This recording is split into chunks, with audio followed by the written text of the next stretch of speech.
Hello, थोडा आवाज वाढवा. नका नका धरू अनुमान, नका धरू धरू अनुमान, आले मुसळाला कान. जात्याची पाळू करी रुदन, वेधले वो मन चाटुवाचे. अर्थ करा माझे भाई, नका हिंडू दिशा दाही. उठला रागावुनी पाटा,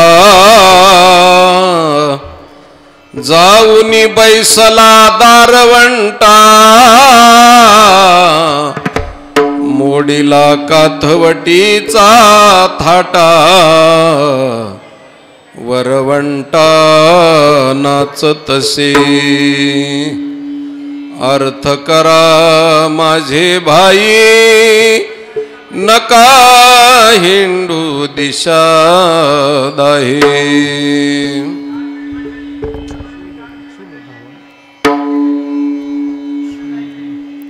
चूल धावोनी आली बाहेरी,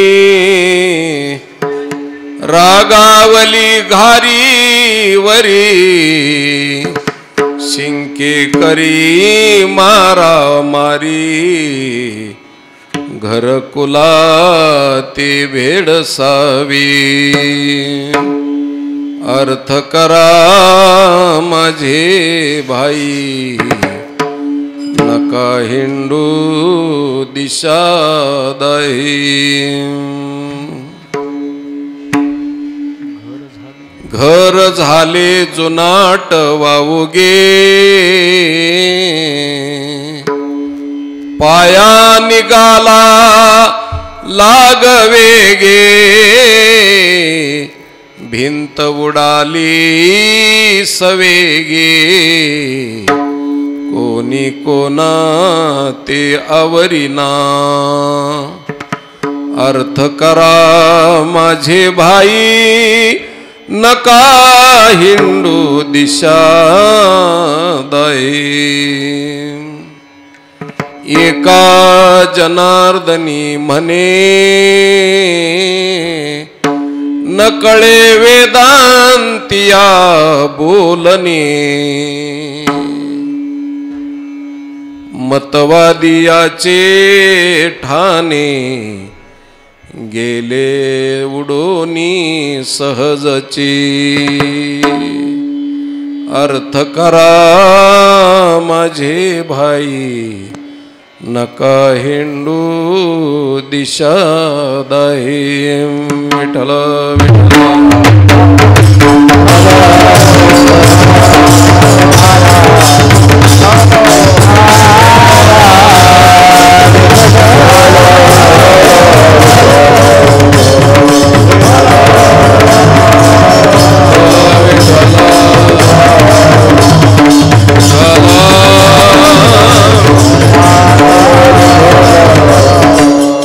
समचरण सरोजम,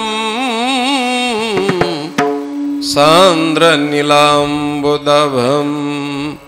जघन निहित पानिम, मंडनम मंडनानां.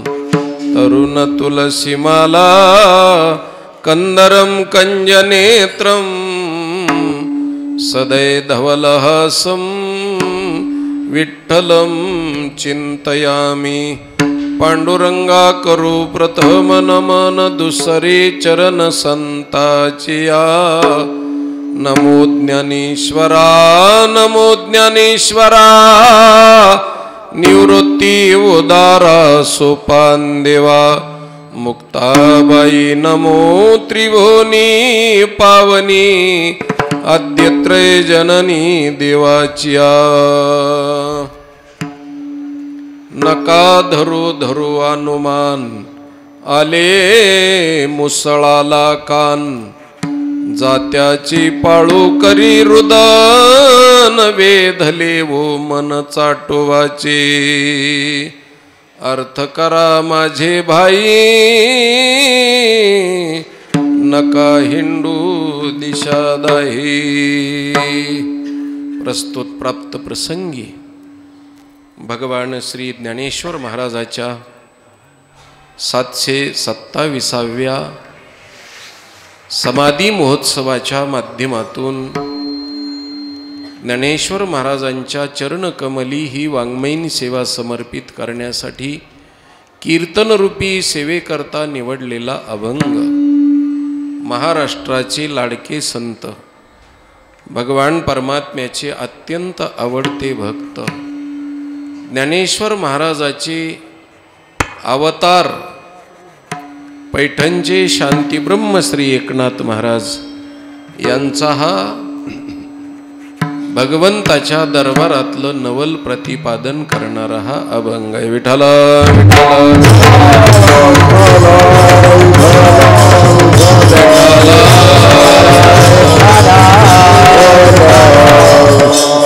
सभा सकळ साधू संतांची महामुनी विरक्त्यांची पंडित पाठक ज्ञानी यांची या सकळा ते विनवनी करा विठ्ठल स्मरण नामरूपी अनुसंधान।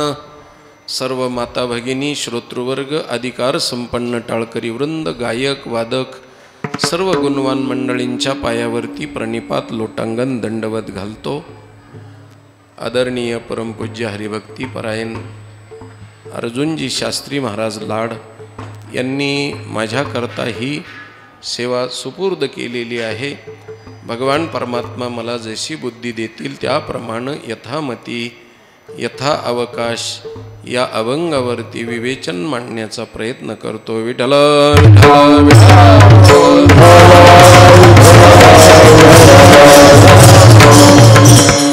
अभंग कूट नावाच्या सदराखालील म्हणजेच ग्राम्य भाषेतील भारूड नावाच्या प्रकरणातला हा अभंग आहे। या अभंगामध्ये नाथ महाराजांनी आपल्याला श्री गुरुजींचा कृपा प्रसाद कसा होतो आणि त्या पद्धतीनं जीवनाला आपल्या वेगळं वळण लागून जीव कसा जीवनमुक्त होतो आणि उंच व्हायला लागलं महाराज ते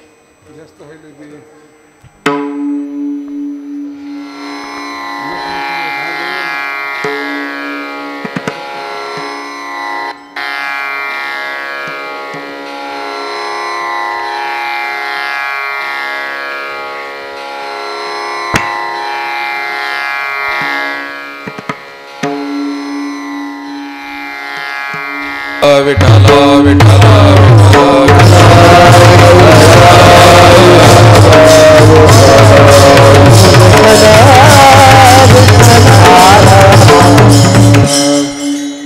या ठिकाणी नाथ महाराज आपल्याला प्रतिपादन करतात परमार्थ करीत असताना अनुमानानं परमार्थ करू नये,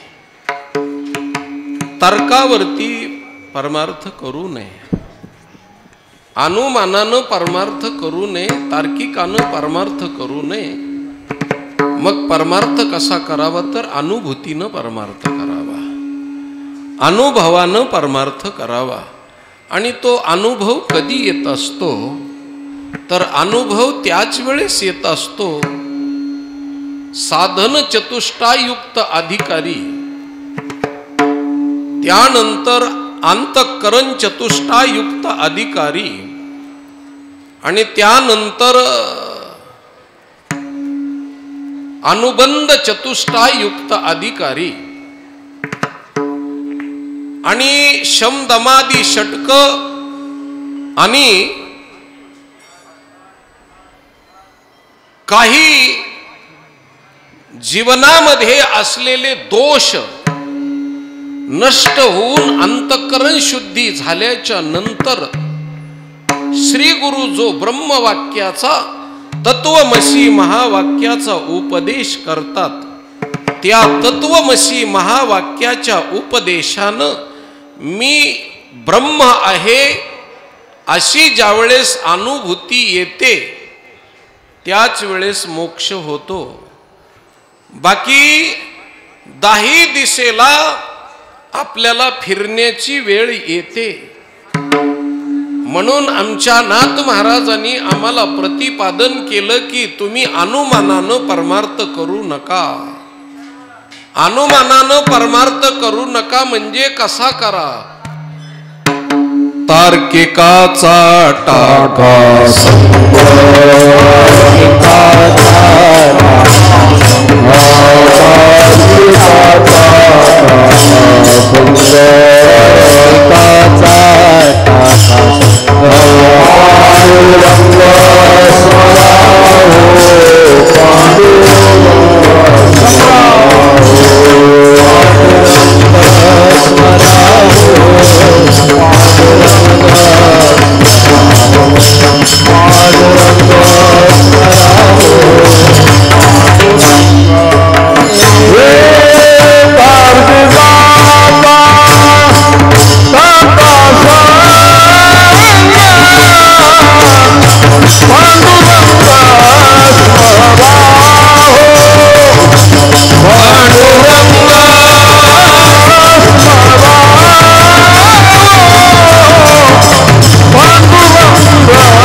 आणि पांडुरंग स्मरा हो.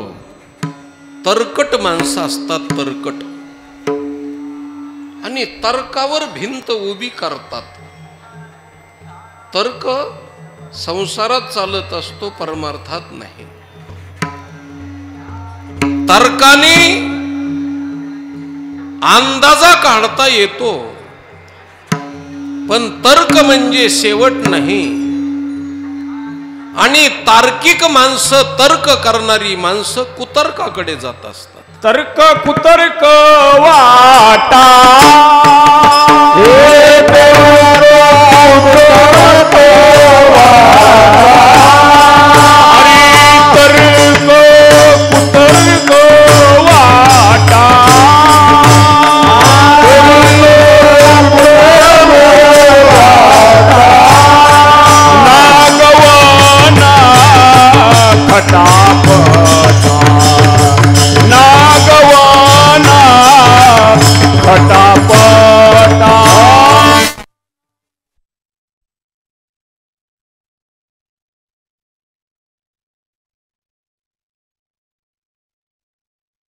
तार्किकाचा टाका संग पांडुरंग स्मरा हो. कारण तर्कावरती संसार चालत असतो, तर्कावरती परमार्थ चालत नाही. कारण अनुमान हे 5 प्रमाण आहेत. शास्त्रामध्ये जे 5 प्रमाण आहेत, अनुपलब्धी, प्रत्यक्ष आदी करून जे 5 प्रमाण आहेत, त्या 5 प्रमाणापैकी अनुमान नावाचे एक प्रमाण न्यायशास्त्रकारानं मानलेलं आहे. आणि त्या अनुमानावरती परमार्थ चालत नाही असं आमच्या नाथ महाराजाचं स्पष्ट मत आहे. नका धरू धरू अनुमान. आता अनुमानाचं प्रमाण परमेश्वराच्या ठिकाणी कसं लावलं जातं त्याचं शास्त्र मी आपल्याला सांगतो. सगळ्या जणाला हे जड जाईल, पण थोडक्यामध्ये सांगून जातो, तुम्हाला फार जड जाऊ देणार नाही. या अनुमान प्रमाणाचं एक पक्ष, साध्य, हेतू वगैरे असतात. तर पक्ष, हेतू, साध्य म्हणजे नेमकं काय, मराठी भाषेत बोलतो, जिथं जिथं धूर असतो तिथं तिथं अग्नी असतो. हो, यत्र यत्र धूमः तत्र तत्र वह्निः असं शास्त्र प्रतिपादन केलेलं आहे. जिथं जिथं धूर असतो तिथं तिथं अग्नी असतो. पण हे झालं अनुमानाचं प्रमाण. पण त्या अनुमानाच्या प्रमाणापेक्षा जिथं अग्नी असतो तिथं धूर असतोच असं नाही. अग्नी असतो तिथं धूर असतोच असं नाही. पण धूर असतो तिथं मात्र नक्की अग्नी असतो. धूर असतो तिथं अग्नी असतो हे झालं सांसारिक उदाहरण. पण जिथं अग्नी असतो तिथं धूर असतोच असं नाही, असं गणित करता येत नाही. याला म्हणतात पारमार्थिक उदाहरण. तर त्याच्याकरता तुम्हाला ते उदाहरण मी आपल्याला मोकळ्या मनानं सांगतो. म्हणजे आपण जर अग्नी पेटवला आणि धूर पहिल्यांदा झाला आणि धूर आकाशामध्ये दिसला की लक्षात येतं की लांबून 5 किलोमीटरवरून आपण पाहिलं तर आपल्या लक्षात येतं की धूर आहे, अग्नी दिसलेला नाही, पण धूर आहे, त्या अर्थी अग्नी आहे असं आपण प्रमाण लावू शकतो. याला अनुमान प्रमाण म्हणतात. आता पुढे बोलतो, जिथं अग्नी असतो तिथं धूर असतोच असं नाही. तर त्याच्याकरता लोहाराच्या किंवा घिसड्याच्या भात्यावरती ज्यावेळेस लोखंड तापवलं जातं त्या लोखंडामध्ये अग्नी आहे का नाही? लोखंडात अग्नी आहे पण धूर आहे का? नाही. म्हणजे जिथं अग्नी आहे तिथं धूर आहेच असं नाही. धुराविनाही अग्नी राहू शकतो पण अग्नीशिवाय धूर राहू शकत नाही. याला अनुमान प्रमाण असं म्हटलेलं आहे. कळण्यासाठी सगळ्याच लोकांना हे झेपेल असं सांगता येत नाही. पण तरी सुद्धा याच्यावरून आपल्याला परमार्थाचा शोध घ्यायचा आहे. म्हणजे जिथं अग्नी आहे तिथं धूर असू शकतो आणि धूर नसूही शकतो. आता उदाहरणार्थ ही लाईट जळते, ह्या लाईटीच्या बल्बामध्ये अग्नी आहे का नाही? अग्नी आहे. आपण जर हात लावला तर आपण जळून जाऊ शकतो का नाही? जाऊ शकतो. पण तो अग्नी आहे पण त्या बल्बात धूर आहे का? धूर नाही. म्हणजे हा अग्नी आहे पण धुरा व्यतिरिक्त आहे. पण अग्नीशिवाय धूर राहू शकत नाही, पण धुराविना अग्नी राहू शकतो. तसं जगतातल्या प्रत्येक पदार्थामध्ये परमात्मा आहे, ब्रह्म आहे. पण ब्रह्म प्रत्येक पदार्थात आहे, पण प्रत्येक पदार्थ म्हणजे ब्रह्म नाही. म्हणून या जगतापेक्षाही ब्रह्म काही शिल्लक उरलेलं आहे. ते शिल्लक उरलेलं ब्रह्म हे हो अग्नीप्रमाणे आहे. हरिपाठामध्ये ज्ञानेश्वर महाराजांनी सांगितलं, काय सांगितलं? गगनाहुनी वाढ नाम आहे. विठ्ठल विठ्ठल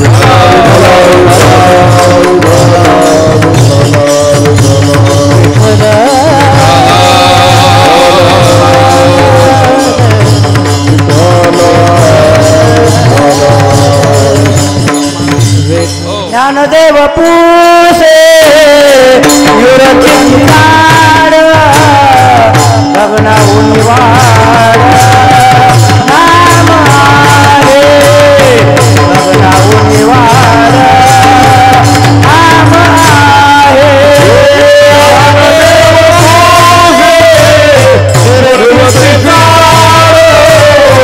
गगनाहुनी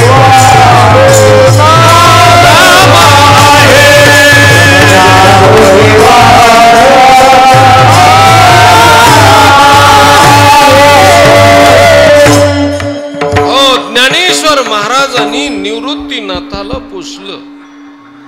त्यावेळेस निवृत्तीनाथानं सांगितलं की बाबा आकाशापेक्षा नाम आणि परमात्मा मोठा आहे.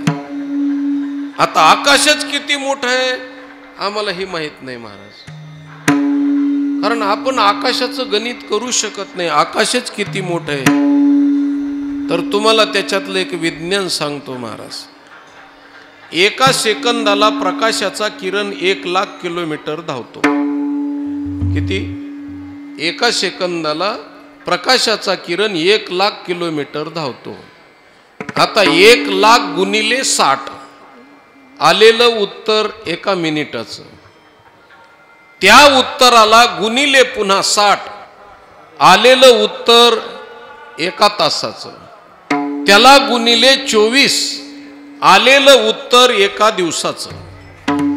त्याला गुणिले 365 आलेलं उत्तर एका वर्षाचं. आणि असे ताऱ्यावरून निघालेला प्रकाशाचा किरण माणसाच्या डोळ्यापर्यंत येण्याकरता 1 कोटी वर्ष लागतात. किती? 1 कोटी. आपण ज्या चांदण्या पाहतो ना, त्या चांदण्या सूर्यापेक्षा बिन पृथ्वीपेक्षाही हजारो पटीनं मोठाल्या आहेत.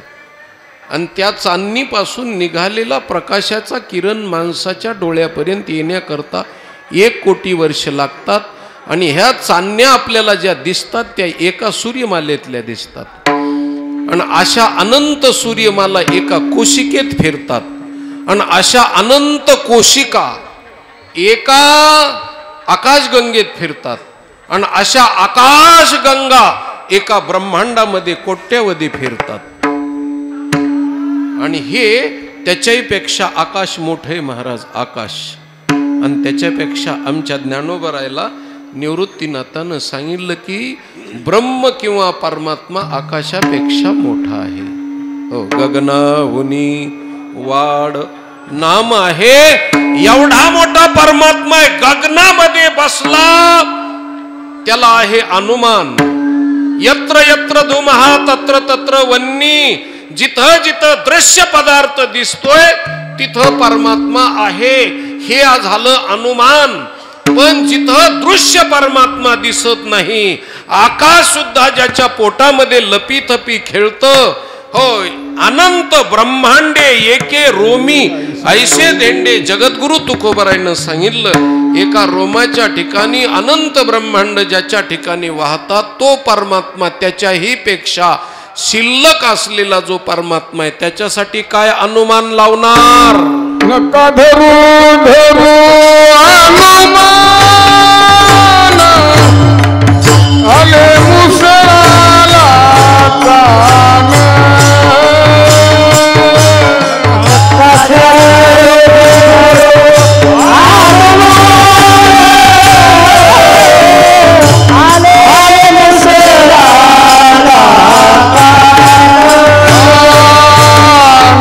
धरू धरू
परमात्मा खूप मोठा आहे. पण अनुमान जर केलं तर ते चालणार नाही. म्हणून नका धरू धरू आग्रह केला, अनुमान धरू नका. कारण अनुमानानं परमेश्वराचा अंदाज कळत नाही. तुम्ही ठरवलेली जी वस्तू आहे ती परिमाणामध्ये आहे. कारण वस्तूला परिमाण असतं. ज्याला गणित समजतं त्यांच्यासाठी भाषा बोलतो. वस्तूला परिमाण असतं, वस्तूला व्यास असतो, वस्तूला त्रिज्या असते, हो वस्तूला आकार असतो. पण भगवान परमात्मा आकार विरहित आहे. म्हणजे या सृष्टीपेक्षाही, म्हणून श्रुती माऊलीनं हो वेदानं पहिल्यांदा आम्हाला भगवंताचा अंदाज सांगत असताना सांगितलं अनुरेणुयान महतो मह्यान. अनुरेणुयान महतो मह्यान म्हणजे अनुरेणूपेक्षाही भगवान लहान आहे. आता 8 लक्ष 10 लक्ष वर्षापूर्वी ही सृष्टी होती महाराज. त्यावेळेस वेद होते. आमच्या हिंदू संस्कृतीचं हो अंदाजा पहा. हे 1400 आणि 1500 वर्षापूर्वी निघालेले जे धर्म आहेत ना, या धर्माला काय अंदाजा कळणार आहे महाराज. हो 8-9 लक्ष वर्षापूर्वी वेदाच्या हो वेद निर्माण झाले. त्या वेदामध्ये भगवंताचं अनुमान सांगत असताना अनुरेणुयान, त्यावेळेस अनु हा शब्द आलेला आहे. वेदामध्ये अनु हा शब्द आलेला आहे. कोण्या एखाद्या शास्त्रज्ञानं अणु शोधून काढलेला नाहीये. हो अणु हा हो पूर्वीच्या काळामध्ये ऋषी मुनीनं काढलेला आहे. कनाद नावाचे महर्षी होते, त्यांनी ह्या अणूचा शोध लावलेला आहे. त्याच्यात त्यांनी अणूच्या बारीक परमाणू सांगितलेला आहे. आणि परमाणूपेक्षाही हो त्याची त्रिणू सांगितलं आहे. त्रिणू हो अणू त्याचा 6वा भाग परमाणू आणि परमाणूचा भाग पुन्हा त्रिणू सांगितला. ज्या त्रिणूला इलेक्ट्रॉन, प्रोटॉन आणि न्यूट्रॉन म्हणतात. हे 9 लक्ष वर्षापूर्वी हे सांगितलेलं आहे. आणि त्या इलेक्ट्रॉन, न्यूट्रॉन, प्रोटॉन पेक्षाही परमात्मा लहान आहे.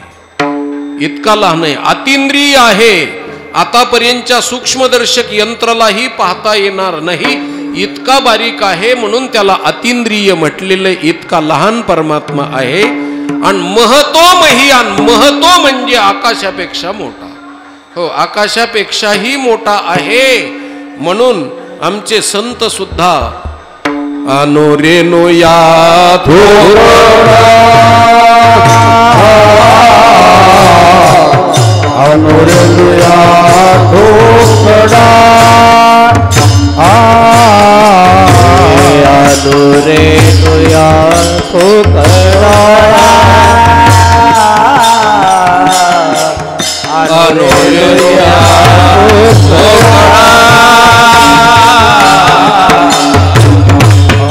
अनुरेणुया धोकडा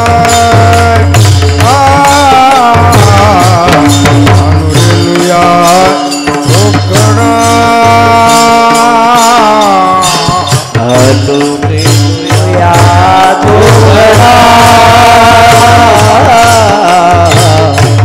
अनुरेणुया धोकडा तुका अक्का जाय भोडा तुका अक्का जाय भोडा भोडा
अनुरेनुया थोकडा तुका आकाशा एवढा.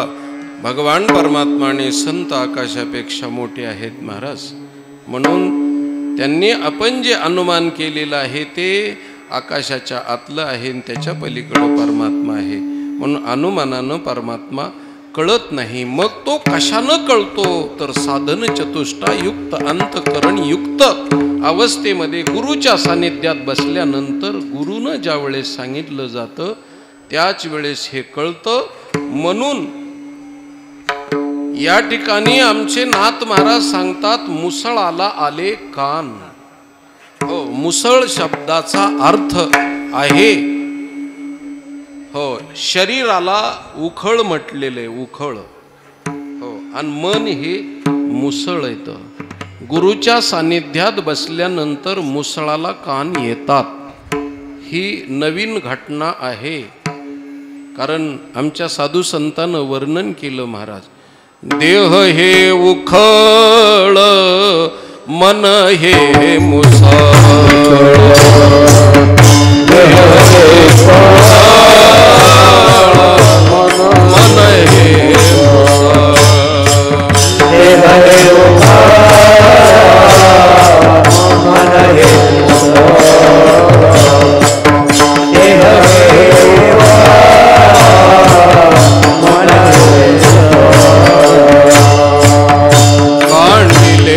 तांदूळ विवेकाचे कांडिले तांदूळ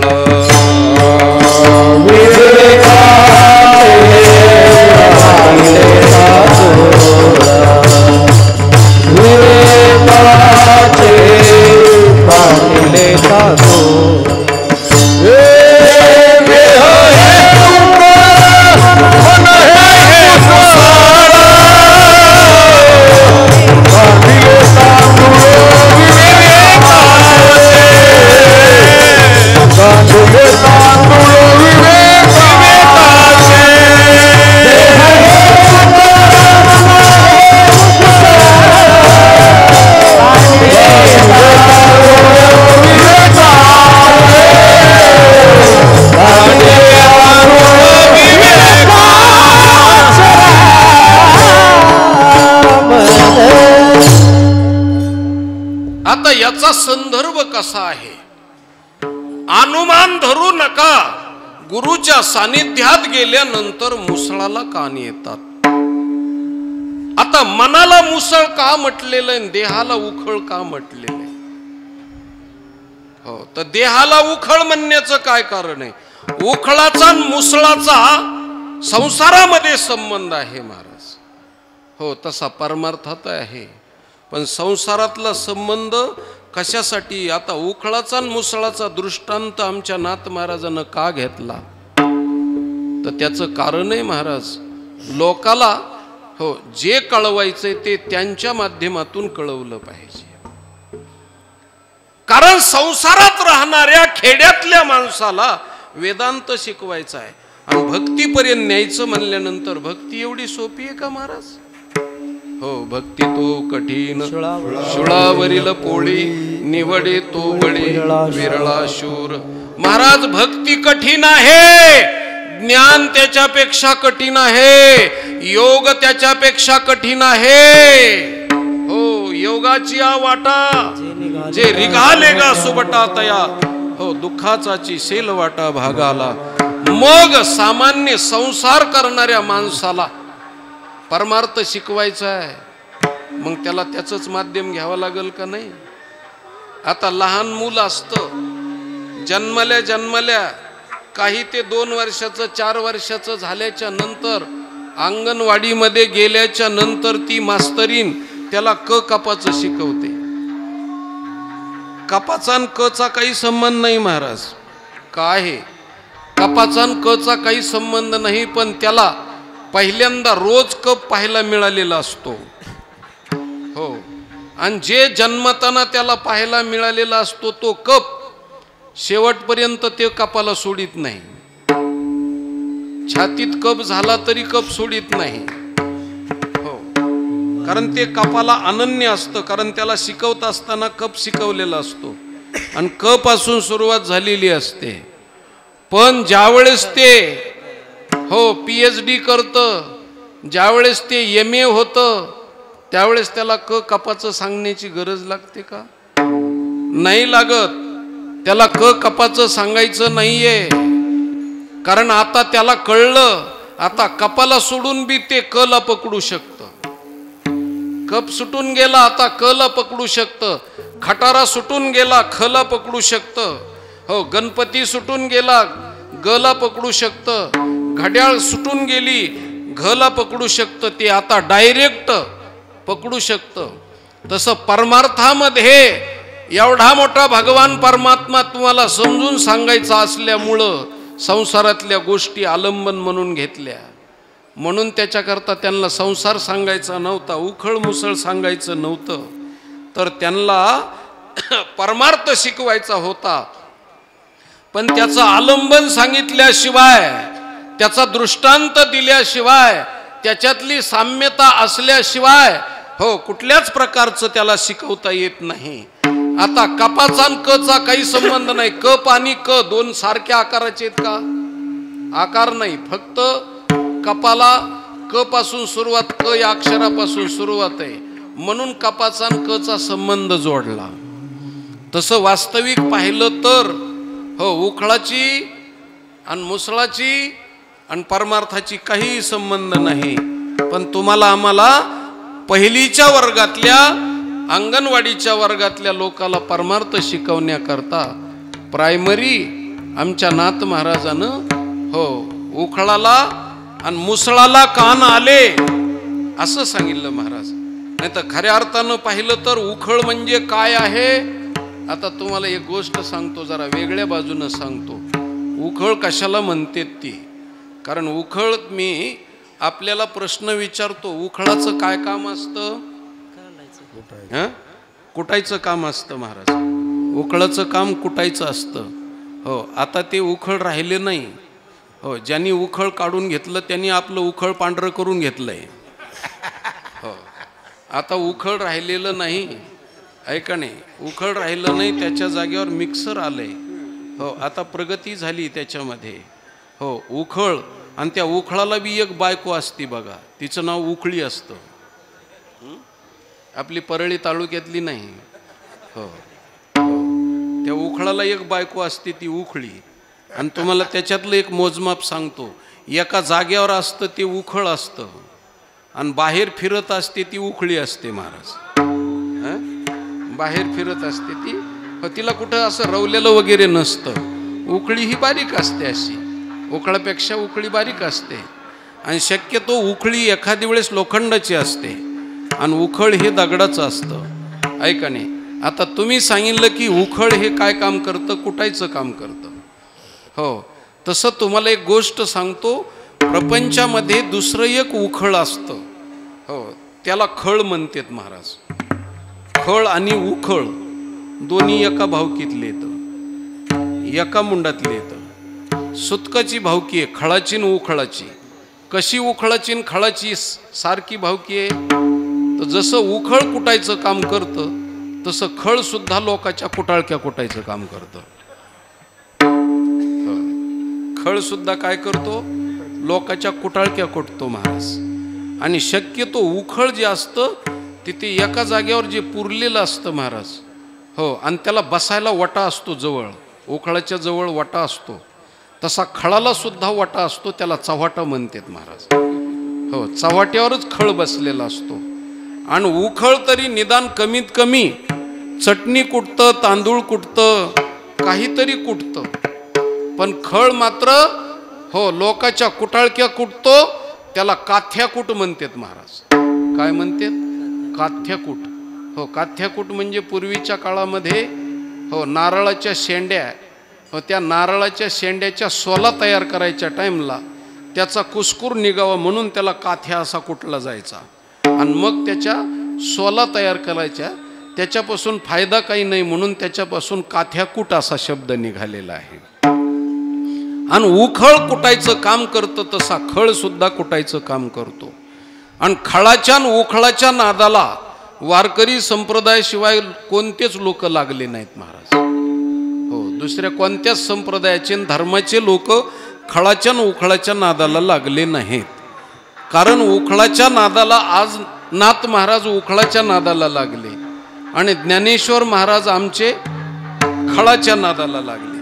ज्ञानेश्वरी लिहून झाल्याच्या नंतर पहिल्यांदा आठवण ज्ञानोबा राहिला त्यांच्या गटाच्या लोकांची झाली का पक्षाच्या? आता पक्षावर बोलायचं नाही, गटावर बोलायचं.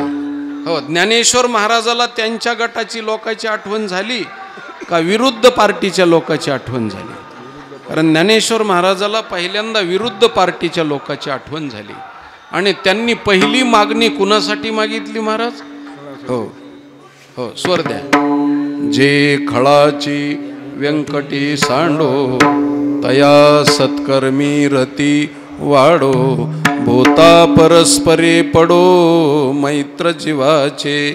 बघा ज्ञानेश्वर महाराजाचं अंतकरण किती शुद्ध आहे. माऊलीला पहिल्यांदा खळाची आठवण झाली महाराज. कारण खळ म्हणजे समाजातलं उखळ असतं. मी तर असं म्हणतो ग्रामपंचायतचे नौकर मेंबर नगरपालिकेचे काही लोक जे नोकरी करणारे असते ते मुतारी उपसतात, पण ते फावड्यानं मुतारी उपसतात. पण खळ नावाचा प्राणी असा आहे की तो फावड्यानं मुतारी उपसित नाही, जिबेनं मुतारी उपसितो महाराज. हो, जिबेनं मुतारी उपसितो आणि सगळ्या गावाला स्वच्छ करण्याचं काम करतो तो. हो, स्वच्छ करण्याचं. पदरच्या भाकरी खातो आणि चव्हाट्यावर बसतो आणि त्याला ऊन लागत नाही, त्याला थंडी वाजत नाही, त्याला पाऊस लागत नाही. हो, तो त्या चव्हाट्यावरच बसलेला असतो. तयापाशी पांडवा हरपला घेवसावा. हो, तो चव्हाट्यावरच असतो. आता 2024ला निवडणुका यायला लागल्यात. हो, आपल्या मंदिराची मागणी करू नका, एखाद्या वेळेस चावडीची मागणी करू नका, ग्रामपंचायतची मागणी करू नका, पण चव्हाट्याची मागणी नक्की करा. कारण सगळ्या गावाला स्वच्छ करणारा माणूस तेवढाच आहे. हो, आणि असा इतका दुर्मिळ आहे महाराज, इतका दुर्मिळ आहे. खळ किती दुर्मिळ आहे. खळ उखळासाठी बोलतो महाराज.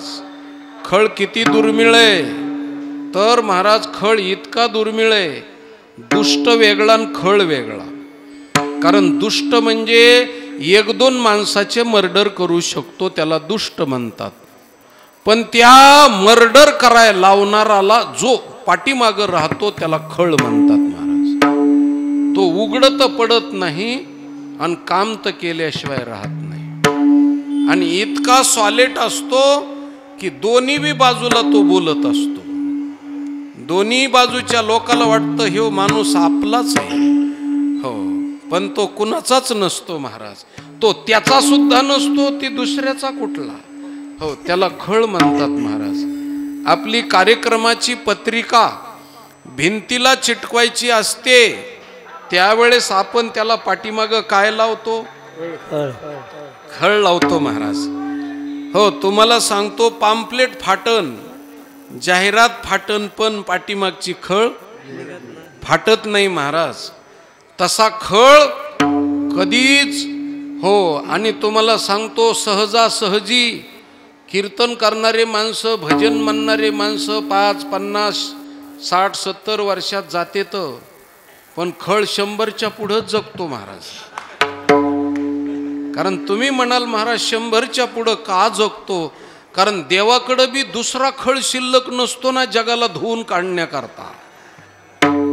हो, कारण त्याची दुर्मिळता आहे महाराज. हो, तुम्हाला जर महाभारतापासून पाहायचं असेल तर दुष्ट होता दुर्योधन आणि खळ होता शकुनी महाराज. प्रॅक्टिकल सांगतो तुम्हाला, प्रॅक्टिकल.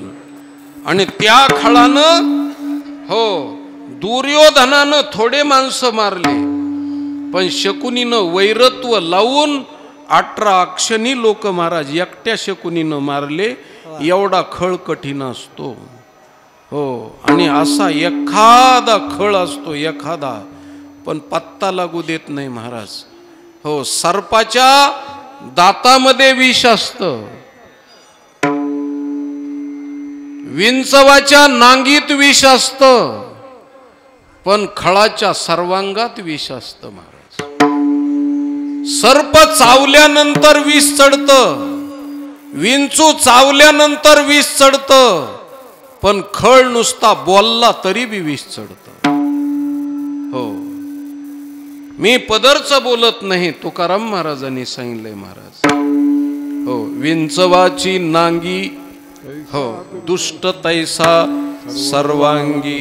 विंचवाच्या नांगीसारखा असतो महाराज खळ, आणि त्या खळाला दुरुस्त करण्यासाठी हो उखळ लागतं, उखळासाठी खळ. म्हणून तर कृष्ण भगवान परमात्म्याला उखळाला यशोदेने कशामुळं बांधलं, तर पुढं विमलार्जुन नावाचे 2 खळ होते, त्या खळाला उद्धार करण्यासाठी उखळाला बांधलं महाराज. खळ करू क्षणेची निर्मळ, करू क्षणेची निर्मळ, करू क्षणेची निर्मळ.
मगाशी एक वाक्य सांगितलं महाराज, फक्त वारकरी संप्रदायच खळाला दुरुस्त करतो. म्हणून जसं ज्ञानोबरायांनी खळाची व्यंकटी सांडो सांगितलं, तसं तुकाराम महाराजांनी सुद्धा खळाच्या नादाला लागले. तुका म्हणे खळ करू क्षणेची निर्मळ. महाराज त्यांनी रामेश्वर भट्टासारखा खळ होता खळ, पण तुकाराम महाराजांनी त्याच्यावर शस्त्र चालवलं नाही, अस्त्र चालवलं नाही, तंत्र चालवलं नाही. हो, पण त्याला दुरुस्त केला महाराज. आणि मने रामेश्वर भट्ट द्विजा, आणि तुका विष्णू नाही दुजा, इतका खळ दुरुस्त केला महाराज. म्हणून खळाला दुरुस्त करण्याची ताकद फक्त जगाच्या पाठीवर 2000 धर्मापैकी वारकरी संप्रदायातच आहे. हो, दुसऱ्यात कुणातच ही ताकद नाही. हो, कुणातच ही ताकद नाही महाराज. अजून तुम्हाला खळ समजण्यासाठी एक दृष्टांत सांगतो. खळ म्हणजे खूप काळा कभिन्न असतो असं नाही, खळ खूप उंच असतो असं बी काही नाही. एखादी वेळेस खळ गोरा पान सुद्धा असू शकतो. तुम्ही म्हणाल महाराज आता तुम्हाला मी आळंदीत परवानगी मागतो आणि तुमच्या परवानगीनं बोलतो. महाराज कधी कधी खळ माळ पण घालतो महाराज, कारण त्यांनी माळ घातलेली असती ती हिंसा न व्हावी म्हणून घातलेली नसती. माझी हिंसा पचावी म्हणून लायसन काढलेलं असतं. हो, म्हणून तो खळ लायसन घेऊन लोकांनी म्हणू नये की हा खळ आहे म्हणून, आणि लोकांची ताकद होत नाही म्हणायची की हा खळ आहे म्हणून. हो, आणि दिसायला सगळ्याला जवळचा वाटतो पण सगळ्यापेक्षा लांबचा असतो. हो, एकदा एक खळ घराच्या बाहेर निघाला आणि आबाळ आलेलं होतं त्याचा चेहरा पडलेला होता, असा मलिन झालेला चेहरा. एका दुकानदारानं त्याला रामराम घातला. कस काय म्हणले, आज काय मूड दिसत नाही म्हणले. आता आग्या मोहळाला धोंडा हाणू नये महाराज, पण त्या दुकानदारानं विचारलं आज मूड दिसत नाही. हो म्हणले, जरा मळमळच होतय आणि जराशी डोकं धरल्यासारखं होतंय. असं का, मग या ना सुपारी खायला. आणि दुकानात बोलविला महाराज खळ. आणि दुकानदारांनी स्वतःच्याच आडकी त्यानं स्वतःची सुपारी कातरून दिली. त्याने सुपारी कातरूस तर ह्यांनी चिकीचा गुळ उचलला आणि खांबाला लावला. असा त्या खांबाला लावलेल्या गुळाला माशी खायला आली आणि ती माशी त्या चिकट गुळामध्ये अडकली आणि त्या माशीला खायला वरून पाल आली. पालीची माशीची धरपकड सुरू झाल्यानंतर घरात बसलेल्या दुकानात बसलेल्या मांजराला वाटलं दुकानदाराच्या ती उंदीरच आहे, म्हणून त्यांनी जे उडी मारली ती त्याची उडी बाहेर दुकानाच्या पडली. ते दुकानाच्या बाहेर शेजाऱ्याचं कुत्र बसलेलं होतं त्याच्या अंगावर पडली. शेजाऱ्याच्या कुत्र्याच्या अंगावर पडल्यानंतर ते कुत्र एकदम मांजर अंगावर पडल्यावर ते दम खाईल का, ते एकदम वसकलं कुत्र.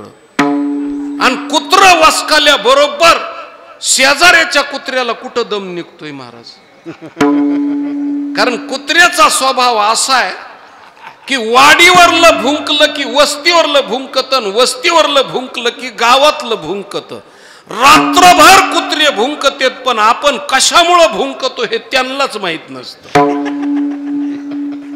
पण रात्रभर कुत्रे भुंकतेत, कारण दुसऱ्यानं भुंकलेलं त्याला सहनच होत नाही महाराज. हो, एकदा ते विलायतेचं कुत्र एका माणसानं पाळलेला टॉमी, ते असं जाळीच्या मध्ये होतं, खरजुलं कुत्र बाहेरून आलं आणि दोघा जणांची भेट झाल्याच्या नंतर त्या खरजुल्यानं त्याला विचारलं, म्हणले कस काय तुझ्या स्वातंत्र्याचं कस काय. अरे म्हणले खायला प्यायला भरपूर आहे पण भुंकालाच मिळत नाही राव म्हणले. त्याने विचारलं तुझं कस काय, म्हणला महिना महिना तुकडा मिळत नाही पण भांडणाचा लय नाद आहे मला, कुठं गेलं की भुंकतच राहतो म्हणले.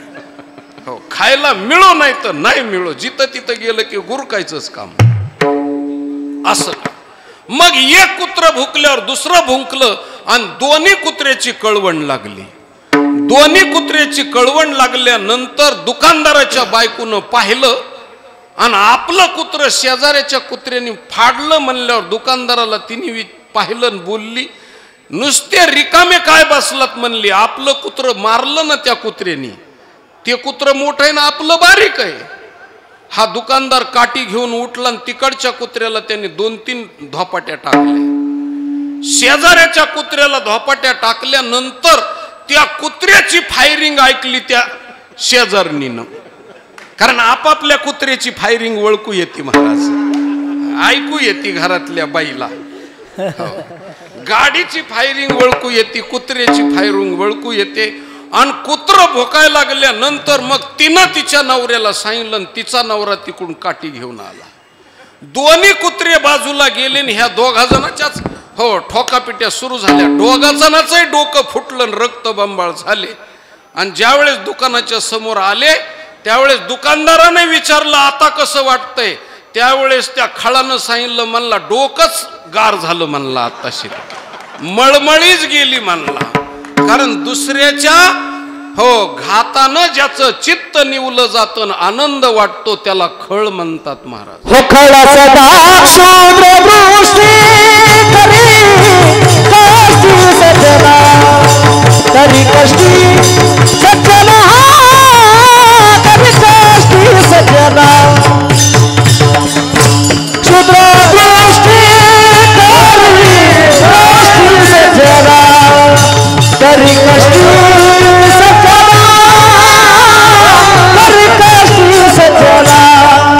सज्जना काय प्रमाणे खळा सदा क्षुद्रदृष्टी, खळा असता क्षुद्रदृष्टी शूद्र दृष्टी खरी कष्टी सज्जना. खरी कष्टी सज्जना. हो, त्याची क्षुद्र म्हणजे बारीक दृष्टी असते, नीच दृष्टी असते. क्षुद्र म्हणजे खालची दृष्टी असते आणि सज्जनाला तो कष्टी करतो महाराज. खळाची तो ऐशी जाती आहे का नाही.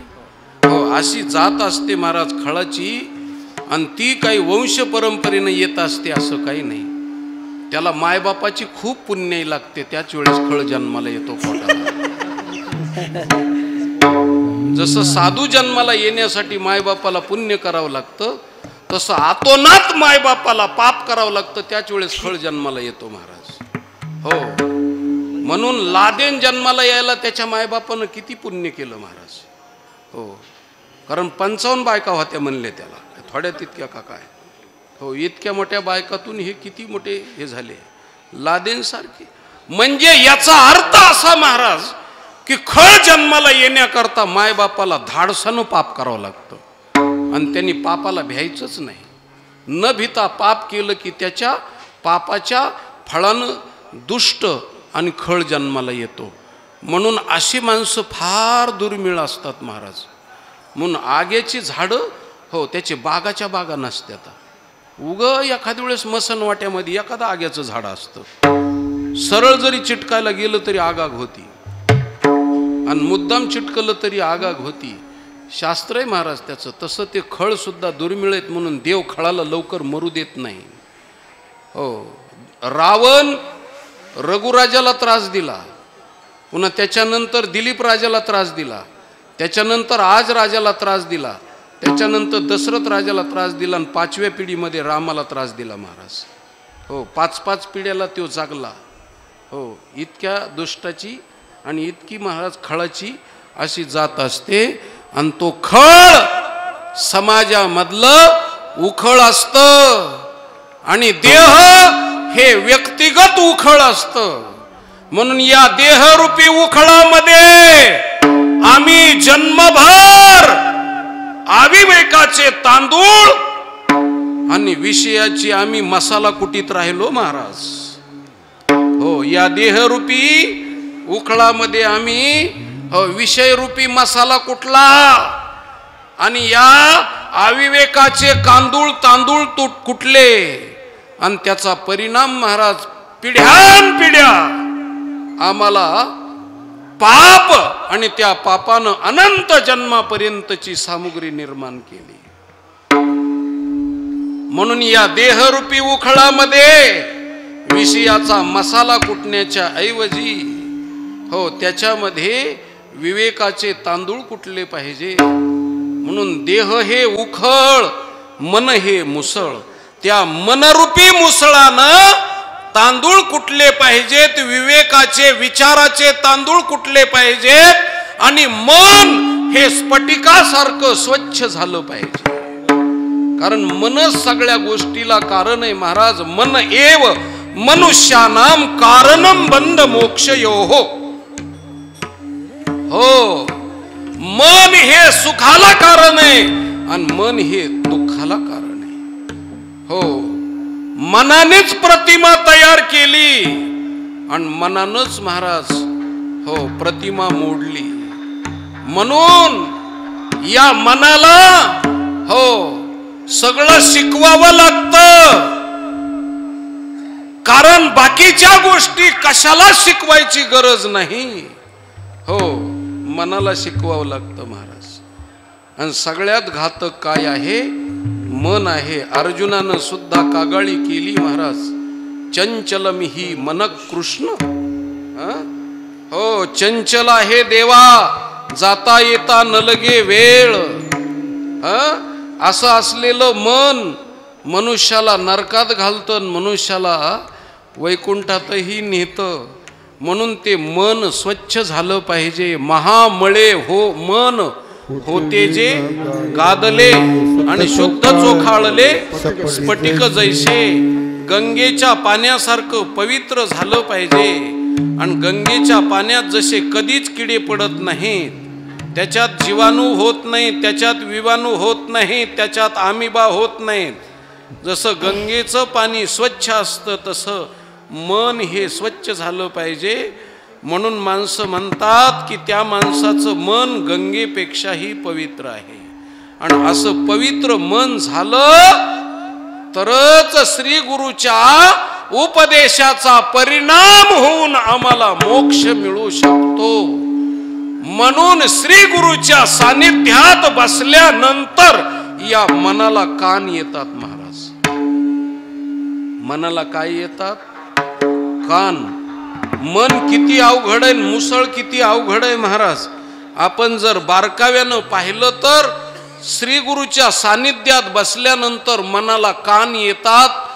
हो म्हणजे हो जडाला सुद्धा संताच्या पुढे बसल्यानंतर कान फुटतात आणि त्या कानानं श्रवण केलं जातं आणि श्रवणानं मोक्ष मिळतो.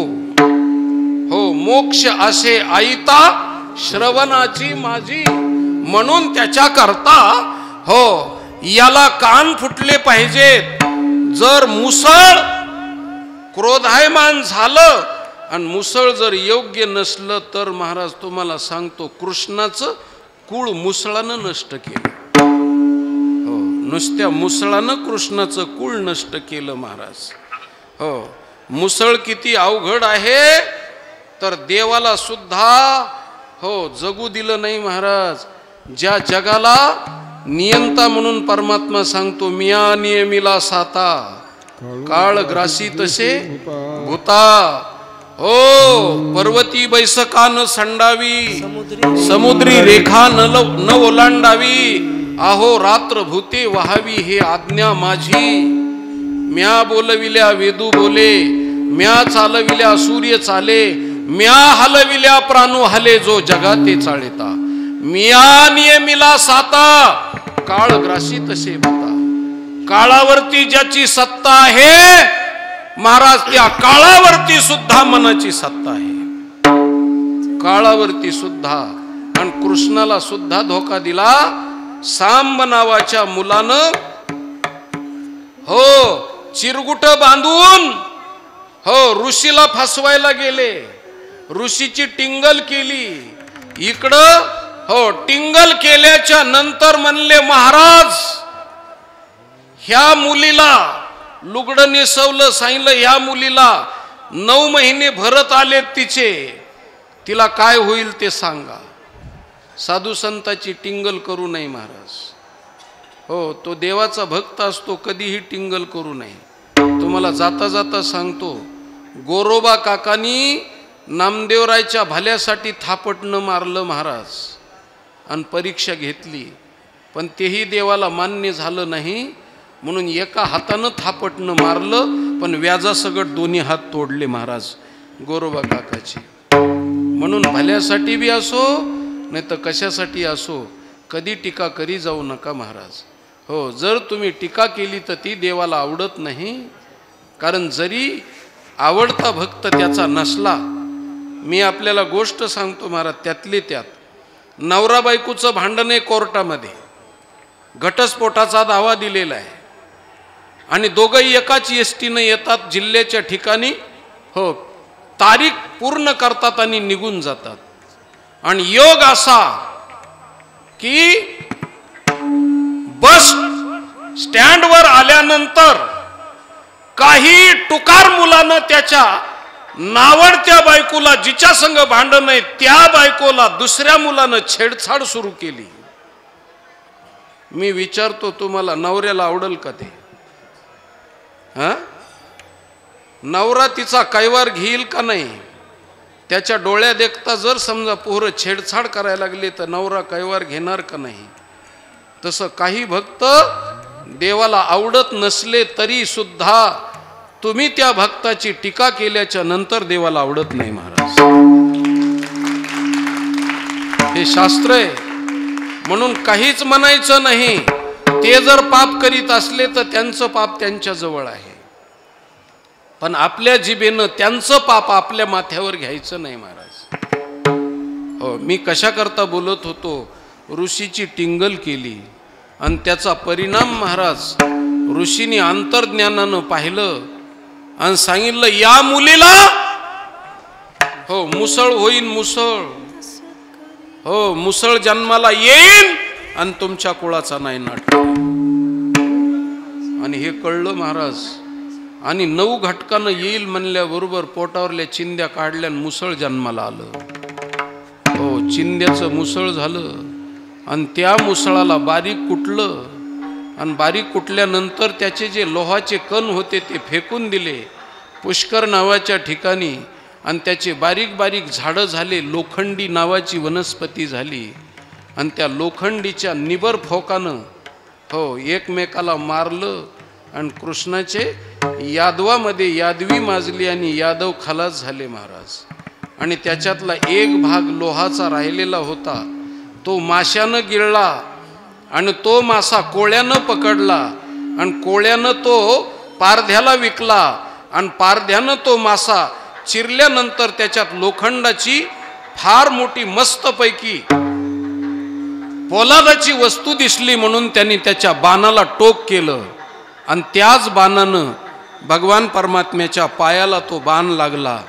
मी पदरचं बोलत नाही. आणि कृष्ण भगवान परमात्म्याला देह सोडावा लागला. भिल्ले विंदिले शारंगधर आणि झाला पुरंदर सहस्त्र नयन कर्मे मनमत झाला राख. हो, कर्मानं सगळ्या गोष्टी घडत असतात. म्हणून एका मुसळानं सगळं कुळ नष्ट केलं राजा. हो, मुसळानं कुळ नष्ट केलं. म्हणून मुसळ म्हणजे सामान्य गोष्ट नाही. हो, मुसळ म्हणजे सामान्य गोष्ट नाही. म्हणून मन हे मुसळ आहे महाराज. आणि नुसतं मुसळ नाही तर बिन इडीचं मुसळ आहे महाराज ते. आता इडीचं कशाला सांगू मी. हो, बिन इडीचं मुसळ आहे महाराज ते. हो, कारण पूर्वीच्या काळामध्ये आपल्या भारत देशात मुसळ होते महाराज पण त्याला सोन्याच्या इड्या होत्या. हो, सोन्याच्या इड्या गेल्या आणि लोखंडाच्या विड्या आल्या महाराज त्याला. हो, आणि आता मुसळच राहिले नाहीत महाराज. आता माणसंच धसमुसळे झाले तर हे काय. हो, माणसंच धसमुसळे झालेत महाराज. हो, आता माणसंच. आणि सध्याच्या काळात हो स्वतःच्या डोळ्यातलं मुसळ दिसत नाही पण दुसऱ्याच्या डोळ्यातलं कुसळ दिसतं लोकाला महाराज. म्हणून आपल्या डोळ्यातलं मुसळ पाहायला पाहिजे. म्हणून असं मुसळ म्हणजे काय आहे हे ओळखलं पाहिजे. म्हणून मन नावाचं मुसळ आहे आणि देह नावाचं उखळ आहे. आणि या उखळामध्ये विवेकाचे तांदूळ काढून स्वच्छ त्या तांदळाचा वरचा कश्मळ काढल्यानंतर मध्ये जो तांदूळ निघतो स्वच्छ असलेला तो धुतल्या तांदळासारखा स्वच्छ असलेला आत्मा बाहेर पडतो. म्हणून धुतल्या तांदळासारखा स्वच्छ असलेला आत्मा म्हणजे उपाधी विरहित असलेला परमात्मा आपल्याला भेटतो. आणि तो अनुमानानं भेटत नाही.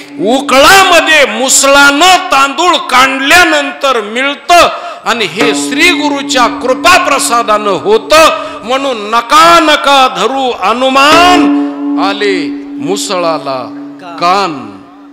आणि जात्याची पाळू करी रुदन वेदले हो मन चाटुवाचे. संसारातला दृष्टांत दिला आमच्या नाथ महाराजांनी. कारण नाथ महाराज म्हणजे मराठवाड्यातले असल्यामुळे संसाराच्या माध्यमातून आम्हाला परमार्थ शिकवण्याची बहादुरकी नाथ महाराजांनी केलेली आहे. म्हणून त्यांनी सांगितलं जात्याची पाळू करी रुदन.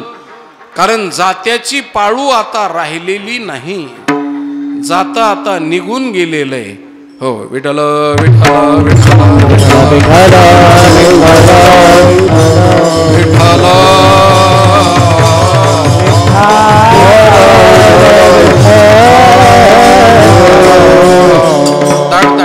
दाट स्वर द्यायचा. हा, तर जात्याची पाळू आता जातच राहिलं नाही महाराज. ते मुक्कामाला राहत नाही त्याचं नाव जात आहे.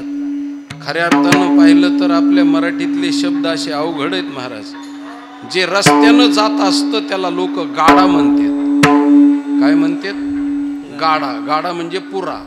आणि जे अर्ध पुरलेलं असतं त्याला लोक जातं म्हणतात. अहो, ते कुठंच जात नाही त्याला जातं म्हणतात. आणि जे जातं त्याला गाडा म्हणतात. असा उलटा स्वभाव आहे आपला. म्हणून महाराज ते जातं आता जातं हे राहिलेलं नाही, ते निघून गेलं. आणि आमच्या माता भगिनीकून ते निघून गेलं मिशावाल्याकडे आलं महाराज. कुणाकडं आलं ते? मिशावाल्याकडं. हो, खुबा मोडेपर्यंत डबा घेऊन चालले चक्कीमध्ये. कुठं चालले म्हणले? दळण दळायला. मग एवढ्याल्या पेंडीसारख्या मिशा कशाला ठेवल्या? काढून ठेव ना त्या अशा. आणि महाराज पुरुषाकडे ते जातं आल्यानंतर महिला मंडळीला खूप आनंद झाला. हो, त्यांना वाटलं आपल्याकडून जातं गेलं आणि ते पुरुषाकडे गेलं, असं त्यांना खूप चांगलं वाटलं ते, आणि खुश झाल्या महाराज. पण तुम्हाला एक गोष्ट सांगतो, स्त्रीच्या जीवनाचं त्या जात्यानं खूप नुकसान केलं. काय नुकसान केलं? पहिली गोष्ट सांगतो, पहाटचं उठणं केलं महाराज. स्त्री पूर्वीच्या काळामध्ये जात्यावर दळण दळायला उठत असं, त्यावेळेस ती पहाटे 4 वाजता उठायची. आणि 4 वाजता उठल्यामुळं हो आला शीतळ शांतीचा वारा. ब्राह्मी मुहूर्तावर उठल्यामुळं त्याचं आरोग्य कंप्लीट राहायचं महाराज. आणि जात्यावर दळण दळल्यानं व्यायाम घडायचा तिला, आहे का नाही? हो, एका स्त्रीनं 2-2 स्त्रियाला जातं वडणार नाही एवढं जातं वडायचं. आणि ते जातं या हाताने एकदा आणि या हाताने एकदा. सगळ्या अंगाला घाम फुटायचा महाराज. आणि सगळं तिचं अंग घामानं हो पूर्णपणे भरून जायचं. पुरुषानं हो व्यायाम करायचा आणि स्त्रीनं जात्यावरती तिचा व्यायाम व्हायचा. आणि त्यामुळं बलदंड शरीर असायचं असं. म्हणून जिनं जात्यावर दळण दळलं हो तिच्या लिगामेंट्स पाहायच्या महाराज. ह्या लिगामेंट्स इंग्लिशमध्ये लिगामेंट्स म्हणतात आणि आपल्या मराठीत बँडक्या म्हणतात. जिनं दळण दळलं हो तिच्या त्या अशा बँडक्या जर पाहिल्या तर वाटतं आताच ही प्रतापगडाचा पायता बिना दोराचा चढल असं वाटतं 80 वर्षाच्या म्हातारीकडं पाहिलं तर. पण जिला दळण दळायला मिळालं नाही त्या पोरीकडं जर आता पाहिलं तर त्या देवाला असं वाटतं, प्रार्थना करावी की देवा आमच्या मराठवाड्यात चक्ळी वादळ कधीच पाठवू नकोस. जर ही आकाशात उडाली तर 1.5 महिना मुक्काम वरीच खाली यायचं कामच नाही महाराज. हो, पाप्याची पितर अशी झालेली. म्हणून शरीर बलदंड असायचं, आरोग्य चांगलं असायचं, पहाटचं उठणं व्हायचं. ह्या सगळ्या गोष्टी स्त्रीच्या जीवनात होत्या. पण याच्याही पेक्षा जास्त महत्वाची गोष्ट सांगतो तुम्हाला. स्त्रीच्या जीवनाचं इतकं वाटोळं झालं की महाराज हिंदू संस्कृती खलास झाली. खलास जातं गेलं तेव्हापासून हिंदू संस्कृती खलास झाली. आणि काय झालं तर स्त्रीच्या अंतःकरणाला लचका तोडून ते जातं गेलं. कारण जेव्हापासून स्त्री जात्यापासून वेगळी झाली तेव्हापासून मायबापाचं प्रेम खलास झालं महाराज. कारण तिला आता मायबापाला ओवी म्हणायला प्रसंगच राहिला नाही. ज्यावेळेस दिवसाचे आणि रात्रीचे 8 प्रहर असायचे, पहाटच्या 4 ते 6च्या दरम्यान सगळे सासरचे लोक झोपल्याच्या नंतर आपल्या अंतःकरणाचा भाग ती बापाला द्यायची महाराज. आणि बापाला अर्थ आरोळी मारायची की मला ह्या कजाक घरी कशा करता दिलं. बापाला घरानं सांगण्याचा टाइम फक्त जात्यावरती होता महाराज. आणि बापाला आणि भावाला ती गाणं म्हणायची आणि आपल्या दिवसभराच्या करमणुकीचा विरंगुळा करून घ्यायची महाराज. ती तुका म्हणे लेकी आळवी माहेरा, तुका म्हणे लेकी आळवी माहेरा, तुका म्हणे लेकी आळवी माहेरा, तुका म्हणे लेकी आळवी माहेरा.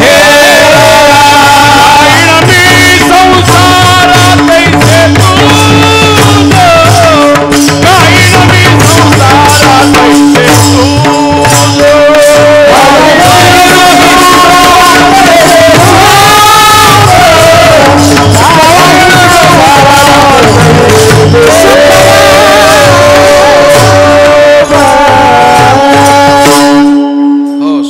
कैसे तुका म्हणे लेकी आळवी, तुका म्हणे लेकी आळवी माहेरा माहेरा.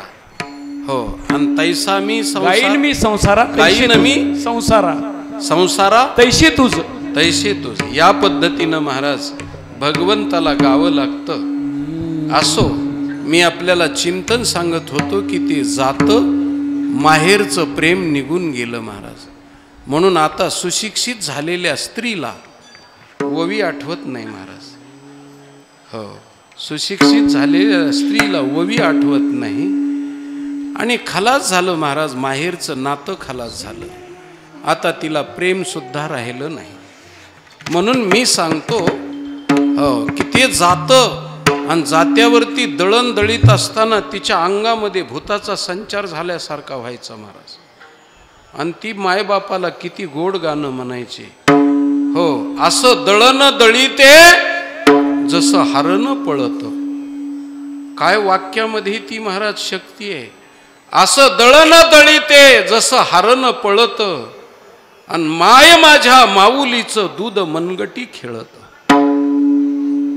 हो, आईच्या दुधाची ताकद मनगटात असायची आणि तिने मनगटावरती दळण दळायचं.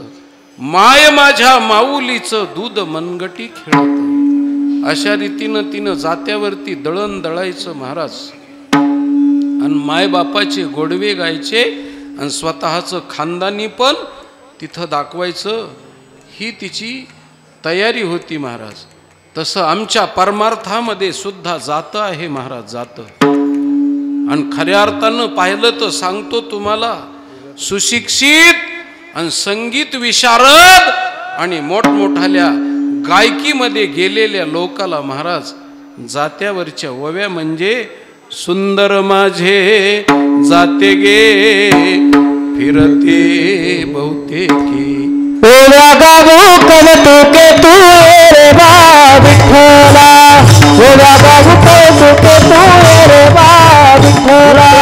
ओव्या गाऊ कौतुके तू रे बा विठ्ठला. ओव्या गाऊ कौतुके तू रे बा विठ्ठला. सुंदर माझे जाते गे फिरते बहुतेके.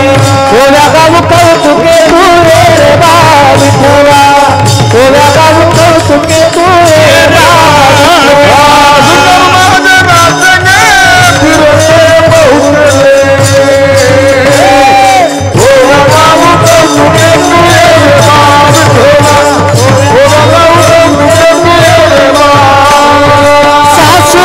सासरा फिरतो तिसरा. सासू सासरा फिरतो तिसरा. ओव्या गाऊ भरतारा तू रे बा विठ्ठला. ओव्या गाऊ कौतुके तू रे बा विठ्ठला. फिरते बहुतेके.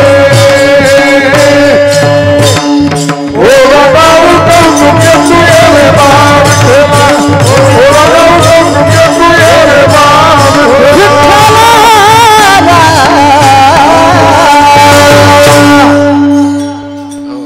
फार गोड चाल म्हणली महाराज. अशा चाली मिळत नाहीत महाराज. म्हणून आता खूप मोठमोठाले गायक झाले महाराज, पण 2-2 तास कीर्तनात चाली म्हणल्या जातात महाराज. हो, पण त्या चाली हो समाजाला किती पोषक आहेत याचा विचार केला जात नाही राजा. हो, म्हणून गोड अशा चाली असायच्या, सगळे खेळ असायचे आणि त्याच्यामध्ये जातं असायचं. हो, त्या जात्यामध्ये हो जीव शिव दोन्ही खुंटे गे प्रपंचाचे निठे गे लावून पाची बोटे गे. हो, त्या जात्याला 2 खुंटे असतात महाराज. खुंटे किती सोपा वेदांत सांगितलं महाराज आपल्याला, किती सोपा. हो, त्याला 2 खुंटे असतात. खालची एक पाळू असते आणि वरची एक पाळू असते. खालची पाळू स्थिर असते आणि वरची पाळू त्याच्यावर फिरत असते. आणि वरचा पाळूचा खुंटा म्हणजे जीव आहे महाराज. जन्म मरणाच्या परंपरेमध्ये हा जीव फिरत राहतो. किती जन्म झाला फेरा गणित नाही जे दाता. त्या खुंट्याला सुद्धा कळत नाही मी किती वेळेस फिरलो. वरचा खुंटा, पण वरचा खुंटा ज्या खुंट्याच्या भोवती खालच्या फिरत असतो तो लोखंडाचा एक खुंटा असतो महाराज. त्याला आर म्हणतात, आर. आणि तो खुंटा असतो आणि त्याच्या भोवती जातं फिरत असतं. वरची पाळू फिरत असते आणि खालची स्थिर असते. आणि पसा टाकला त्या सासरवासनीनं, तोंडातून पसा टाकला की महाराज त्याच्यातली घटना तुम्हाला सांगतो. जे ज्वारीचे दाणे, बाजरीचे दाणे, कशाचे हरभऱ्याचे दाणे जेवढे असते तेवढे ते मधल्या ज्या आरला चिटकून जायच्या ऐवजी बाजूला गेले की त्याचं पीठ होतं महाराज. आणि जे मधला स्थिर असलेला जो खोंटा आहे, आर आहे, त्याला चिटकून जेवढे राहिले तेवढे जगतात महाराज. आणि मधला खोंटा म्हणजे काय आहे? शिव आहे महाराज, परमात्मा आहे, परमात्मा. हो, या सृष्टीमध्ये जी सृष्टी फिरती आहे, तर या सृष्टीमध्ये सगळं फिरत आहे. आणि सगळं फिरत आहे त्याच्यामध्ये स्थिर आहे फक्त परमात्मा. म्हणून मगाशी मी इलेक्ट्रॉन, प्रोटॉन, न्यूट्रॉन सांगितलं. त्या इलेक्ट्रॉन, प्रोटॉन, न्यूट्रॉनच्या मध्ये सुद्धा एक केंद्रक आहे महाराज, केंद्रक. आणि त्या केंद्रकाच्या भोवती त्या इलेक्ट्रॉन, प्रोटॉन, न्यूट्रॉनचे कण फिरतात महाराज. म्हणून त्याच्यात शक्ती निर्माण होते. आणि आम्ही पृथ्वीच्या या टोकाहून त्या टोकाला मोबाईलच्या माध्यमातून जर बोललं तर ते पोहोचतं का? तर त्या इलेक्ट्रॉन्सच्या माध्यमातून, त्या मधल्या स्थिर असलेल्या केंद्रकाच्या माध्यमातून पोहोचतं महाराज. हे त्याच्यातलं शास्त्र आहे. म्हणून जगत सगळं फिरतं आहे, पण त्याच्यात एक असा खुंटा आहे, खुंटा. आणि तो शिव नावाचा खुंटा आहे, परमात्मा नावाचा खुंटा आहे. आणि त्याच्या भोवती सगळं फिरतं. म्हणून जे देवाला चिटकून राहिले तेवढे जगले महाराज, आणि देवाला सोडून गेले तेवढे सगळे भरडले. त्यांच्या हो भरडल्यानंतर काहीचे हो हरभऱ्याचे 2-2 डाळी झाल्या, आणि पुढं पुढं त्याचं पीठ झालं महाराज. तसं आपल्याला पीठ होऊ द्यायचं नसेल तर जीवानं शिवाच्या हो आरीच्या खुंट्याच्या जवळ राहिलं पाहिजे.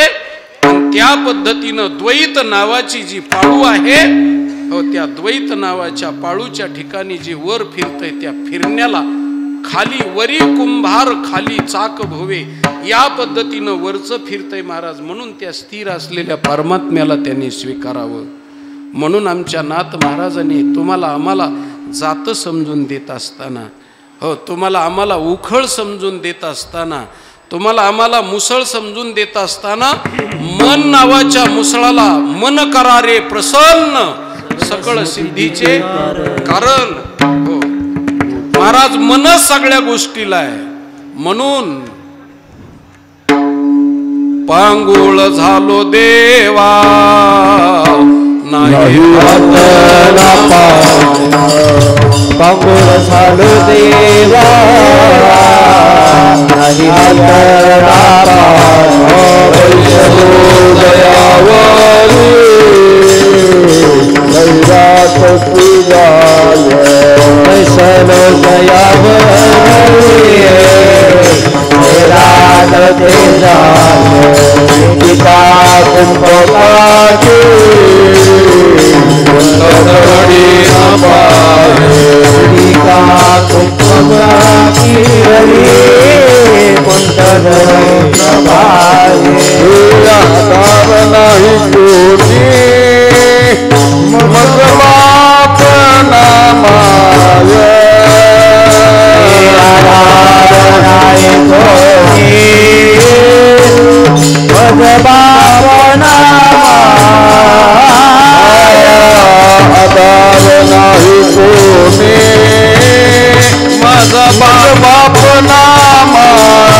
तक्रार केली महाराज. रामदास स्वामीनं मनावर श्लोकच लिहिले महाराज. म्हणून या मन मुसळाला शिकवलेलं आहे. तसं जीव नावाच्या खुंट्याला शिकवलंय, जात्याला शिकवलंय महाराज. ब्रह्मास्मी टाकिया हो उकटी द्वैत तळी असं वर्णन आहे. ब्रह्मास्मी टाकिया म्हणजे अहम ब्रह्मास्मी ह्या टाक्यानं ते हो हो टकवावं लागतं, टकवावं लागतं ते. हो, ब्रह्मास्मी टाकिया उकटी द्वैत तळी. ही द्वैताची पाळू तळायची असते आणि ती कुटायची असते आणि मग त्याच्यामध्ये भारडा होतो. म्हणून पापी जीवाचा भारडा होतो आणि पुण्यसलीला असलेले जीव परमात्म्याला चिकटले जातात. म्हणून तुम्ही जीवशिव दोन्ही खुंटे घे, त्या ठिकाणी जीवाला शिवाच्या खुंट्याला चिटकून त्यांनी राहावं. म्हणून हे मार्गदर्शन करण्याकरता म्हणून परमात्मा मन आणि या पद्धतीनं ती जात्याची पाळू रुदन करते. म्हणजे पीठ गळाल्याच्या नंतर तिलाच हो वाईट वाटतं. आणि का रुदन करते तर जगाला मी किती मारू असं काळालाच वाईट वाटतं महाराज. पण आपल्याला लाज वाटत नाही, हो काही वाटत नाही. किती वेळा जन्म यावे आणि किती व्हावे फजीत. महाराज तो काळच कधी कधी रडतो आमच्यासाठी, पण आम्हाला लाज वाटत नाही. त्याच्यासाठी आमच्या ज्ञानेश्वर महाराजांनी सांगितलं, जीवरूपी कन्या बाई तू किती वेळेस लग्नाला आलीस आणि किती बरोबर लग्न केलंस, तुझी तुला लाज वाटते का ग? म्हणून बहुता वराडा आलीशे बाळा, हसती लोक परी न सांडी चाळा. एकाचे खाये एकाशी गाये आणि लाज नाही तिशी सांगावे काय. म्हणून ही जीवरूपी कन्या सतत सतत जन्म मरणाला येते, तिने मुक्त व्हावं. म्हणून काळच कधी कधी रडतो. का रडतो तर श्री गुरुच्या सानिध्यात बसल्याच्या नंतर, बोध झाल्याच्या नंतर त्याच्या बाबतीत काळ रडतो महाराज. म्हणून काळाला सुद्धा दया येते. कधी कधी काळ गुलाम सलाम करी तुकया घरी राबतो. म्हणून काळालाच रडू येतं. म्हणून हो, जात्याची पाळू करी रुदन, वेधले व मन चाटूवाचे. चाटू म्हणजे लांडा चाटू आहे महाराज. लांडा चाटू तो चिकामध्ये आणि बाजरीच्या पापड्या तयार केल्यानंतर त्याच्यात तो मधी असतो, खिरीला हटायला असतो. नाही तर मोठ्या ठिकाणी डाळ केली तर तो डाळ हटायला असतो तो चाटू. आणि त्या चाटूला काहीच मिळत नाही, नुसतं चाटायचं काम करतो महाराज. आणि त्या काळात एखादा चाटू असायचा, आता खूप चाटू झालेत महाराज. असे चाटू झालेत काय सांगायचं की त्या चाटूचं काही सांगता येत नाही महाराज. म्हणून आपल्याकडं त्याला लांडा चाटू म्हणतात महाराज. आणि असा चाटू म्हणजे हो मनाचीच दुसरी अवस्था, स्वच्छ त्याला वेद लागतो. वेद तुम्ही जर परमार्थ केला आणि गुरुच्या सानिध्यात बसला तर कान आले आणि काळ जर तुमच्यासाठी रडायला लागला तर त्या मनाला पश्चाताप होतो आणि ते मन शुद्ध होतं, स्वच्छ होतं. म्हणून त्याला वेधले व मन चाटूवाचे. हो, अर्थ करा माझे भाई आणि नका हिंडू दिशा धाई. म्हणून माझ्या भावानो अर्थ करा माझ्या बोलण्याचा. मी तुम्हाला मन रंजवणे करण्याकरता आलो नाही, की तुम्हाला नागवाल्याचा खेळ दाखवायला आलो नाही, की मी कोलाट्याचा खेळ सांगायला आलो नाही. माझा मी भक्तीचा खेळ तुम्हाला सांगितला. बाबा माझ्या भावानो लक्ष द्या आणि धाई दिशेला हिंडू नका. कारण पूर्वेला जाऊ नका, पूर्व मीमांसेचा अभ्यास करू नका. हो, पश्चिमेला जाऊ नका म्हणजे योगशास्त्राचा अभ्यास करू नका. हो, त्यानंतर उत्तर दिशेला जाऊ नका म्हणजे वेदांताचा अभ्यास करू नका. हो, दक्षिण दिशेला जाऊ नका म्हणजे वामतंत्राचा अभ्यास करू नका. आग्नेय दिशेला जाऊ नका म्हणजे पंचाग्नी साधन करू नका. हो, नैऋत्य दिशेला जाऊ नका म्हणजे निवृत्ती दाखवू नका आणि वैराग्याच्या अंगावरती छटा दाखवू नका. हो, भोगाची लालसा करू नका, तसं वैराग्याचाही तुम्ही खूप डोलारा उभा करू नका. हो, त्यानंतर नैऋत्य वायव्य दिशेला, ईशान्य दिशेला, वायव्य दिशेला. ईशान्य शब्दाचा अर्थ ईशान म्हणजे सूर्य उपासना आहे. सूर्य उपासना करीत बसू नका. हो, मग तुम्ही काय करा, वायव्य दिशेला म्हणजे स्वरशास्त्राचा अभ्यास करू नका. ह्या 10 दिशा आहेत महाराज. आणि वरती म्हणजे स्वर्गात जाऊ नका. तेतम भुक्त्वा स्वर्ग लोकम विशालम म्हणजे स्वर्गाला जाऊन मनोहर सुख भोगण्याच्या नादाला लागू नका. आणि खालच्या दिशेला जाऊ नका म्हणजे याचा अर्थ कृमी कीटकाच्या जन्माला जाऊ नका. ह्या 10 दिशा आहेत. याच्यापेक्षा एक काम करा, अर्थ ओळखा आणि देवाचं नामस्मरण करा. ते कसं, विठोबार तुम्हारे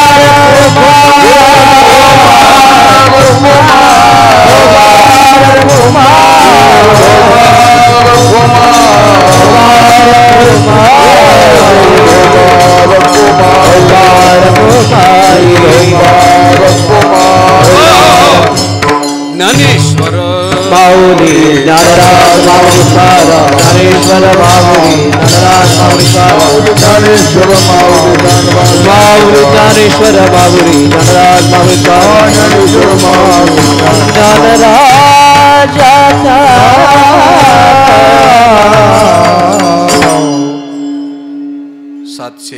727व्या पुण्यस्मरणाच्या समाधी सोहळ्याच्या निमित्तानं आपण या ठिकाणी आलेलो आहेत आणि माधव मामाचा हा घालून दिलेला वसा वारसा आहे आणि त्या वसा वारशामध्ये आमचे लाडगुरुजी त्यांनी माझ्याकरता निमंत्रण देऊन तुमच्यासारख्या कळत्या माणसाच्या पायाची सेवा करण्याची मला संधी प्राप्त करून दिली. मी माझ्या जीवनातलं भाग्य समजतो आणि माझी झालेली सेवा तुम्हाला उदंड आयुष्य लाभावं आणि ज्ञानेश्वर महाराजाच्या पायावरती आपण आश्रयाला जाऊन आपल्याला जीवनमुक्ती मिळावी एवढीच अपेक्षा करतो आणि माझ्या शब्दाला विराम देतो. चाल मला विठ्ठल जय जय विठ्ठल.